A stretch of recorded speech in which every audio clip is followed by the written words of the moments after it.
আমরা তুলনামূলক চিত্র তৈরি করে আমরা প্রচার করি, প্রকাশ করি, আপনাদের মাধ্যমে সারা দেশে পৌঁছে দিই।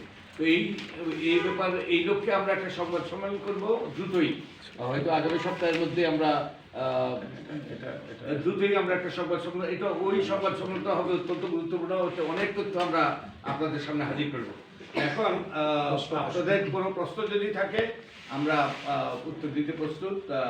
তো আমরা সকলেই চাই যে একটা সুষ্ঠু নির্বাচন হোক।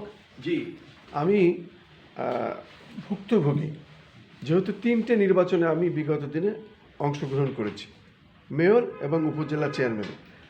গ্রাম পর্যায়ে আমি দেখেছি প্রভাব বিস্তার করার জন্য কালো টাকা যাদের আছে তারা ওই আপনার অবৈধ অস্ত্র এবং সন্ত্রাসীদের ব্যবহার করে। গ্রাম অঞ্চলে দেখা যাচ্ছে আপনার থানা তো আর কাছে না, তারা অস্ত্র নিয়ে রাতের আধারে প্রেশার দিয়ে আসে অমুক প্রার্থীকে ভোট দেন। এটা হলো একটা দিক। আর একটা দিক হচ্ছে যার এই কাজটা করা হয়, যারা করে তারা ভয়ে মুখ খুলে না। পাশাপাশি অবৈধ অস্ত্র এবং সন্ত্রাসী এদেরকে এখন পর্যন্ত সারা দেশে ধরা হয়নি।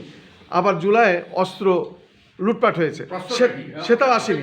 তাহলে আপনি কি মনে করেন যে নির্বাচন এবার স্বচ্ছ হবে, সুস্থ হবে? আমরা তো আহ্বান করেছি, আমরা আশা করি যে সরকার এবং অন্যান্য কর্তৃপক্ষ এই কাজটা সুচারুরূপে সম্পন্ন করবে। আপনাদের আর কোনো প্রশ্ন আছে? প্রশ্ন যদি না থাকে তাহলে আমরা এখানেই শেষ করব। তো আপনাদেরকে অনেক অনেক ধন্যবাদ। এবং আমি আগেই বলেছি আমাদের পরবর্তী সংবাদ সম্মেলন অত্যন্ত গুরুত্বপূর্ণ হবে, যেখানে আমরা প্রার্থীদের অনেক তথ্য তুলে ধরবো এবং প্রার্থীদের ব্যাকগ্রাউন্ড সম্পর্কে অনেক তথ্য তুলে ধরবো, যেটা আপনাদের জন্য আকর্ষণীয় হবে। অনেক